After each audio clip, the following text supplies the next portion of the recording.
दोस्तों, स्वागत है आपका एक बार फिर एक नए वीडियो में। आज हम जानेंगे ब्लड के आगे के बारे में जानकारी। ब्लड में उपस्थित प्लाज्मा और रुधिराणु के बारे में हम जानेंगे। उसमें उपस्थित आरबीसी, डब्ल्यूबीसी एंड प्लेटलेट्स के बारे में जानेंगे। इनकी संख्या कितनी रहती है और ये हमारी बॉडी में कितने दिनों तक रहते हैं, इन सब के बारे में जानेंगे। और इनमें क्या क्या उपस्थित रहता है। टॉपिक को स्टार्ट करने से पहले अगर आप मेरे चैनल पर नए हो तो प्लीज़ वीडियो को लाइक, शेयर एंड सब्सक्राइब जरूर करिएगा। अब हम अपने टॉपिक को स्टार्ट करते हैं।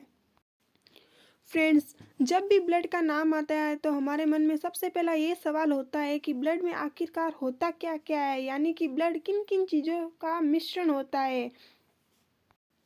ब्लड प्लाज्मा, रुधिराणु का मिश्रण होता है। प्लाज्मा 60% होता है और रुधिराणु 40% होता है। प्लाज्मा 60% होता है जिसमें कि फाइब्रिनोजन और प्रोथ्रोम्बिन उपस्थित रहता है। प्लाज्मा में से फाइब्रिनोजन को हटा देने पर यह ब्लड पतला हो जाता है तथा पीला हो जाता है, जिसे सीरम कहते हैं। बीमारियों की जांच सीरम से ही की जाती है।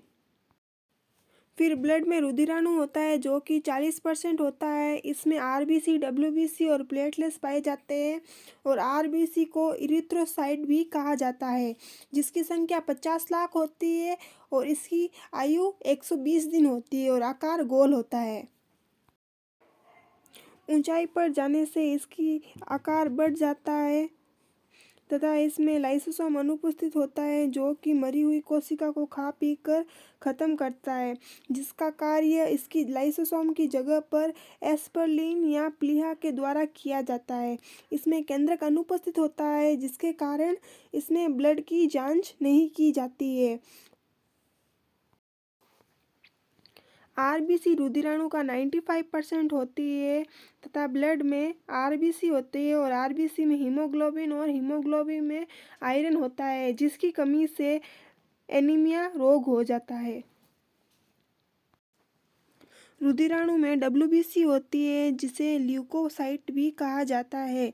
इसकी संख्या 10,000 होती है तथा इसका जीवन काल या जीवन अवधि 4 दिन की होती है। इसका आकार अनिश्चित होता है, यानी कि यह किसी भी आकार की हो सकती है। डब्ल्यूबीसी में केंद्रक उपस्थित होता है। रोगों की जांच या हमारे केंद्र का डीएनए डीएनए और आरएनए की जांच होती है वो केंद्रक की वजह से होती है, जो कि डब्ल्यूबीसी की सहायता से की जाती है। इसका कार्य रोगों से रक्षा करना होता है और इसमें एंटीबॉडी, लिम्फोसाइट, मोनोसाइट, न्यूट्रोफिल, ओइसोफिल और बेसोफिल भी आदि होते हैं, जिससे रोगों की रक्षा की जाती है। एंटीबॉडी, लिम्फोसाइट और मोनोसाइट यह इम्पोर्टेंट ज़्यादा होते हैं।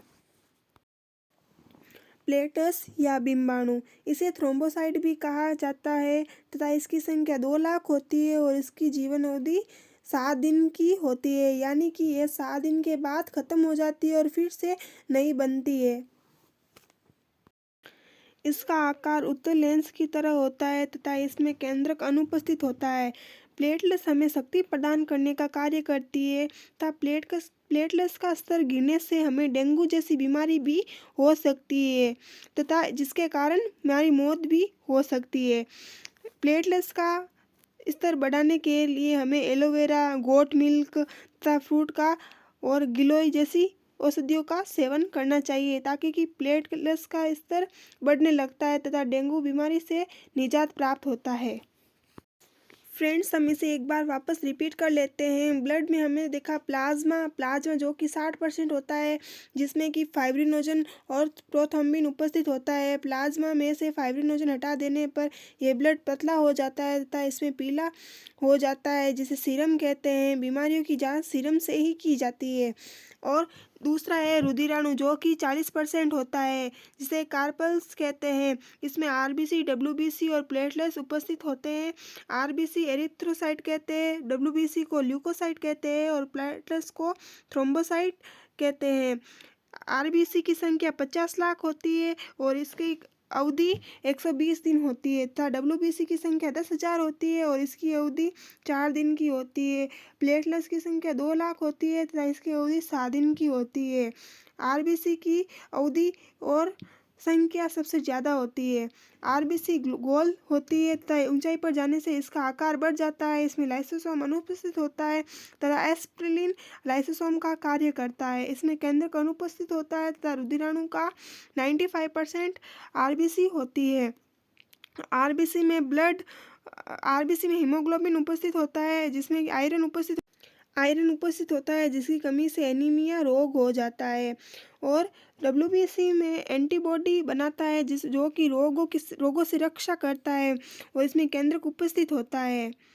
इसका आकार अनिश्चित होता है। और अगर प्लेटलेट्स की बात करें तो इसका आकार उत्तल लेंस की भांति होता है। इसमें केंद्रक अनुपस्थित होता है तथा यह शक्ति प्रदान करता है, जो कि इसकी कमी से डेंगू जैसी बीमारी हो जाती है। तथा गिलोय, एलोवेरा, गोट मिल्क फ्रूट का सेवन करने से इसका आकार बढ़ने लगता है तथा डेंगू की बीमारी को खत्म किया जाता है। फ्रेंड्स, अगर वीडियो अच्छी लगी हो तो प्लीज़ कमेंट ज़रूर करके बताइएगा और आगे ये भी बताइएगा कि आपको किस टॉपिक पर वीडियो चाहिए।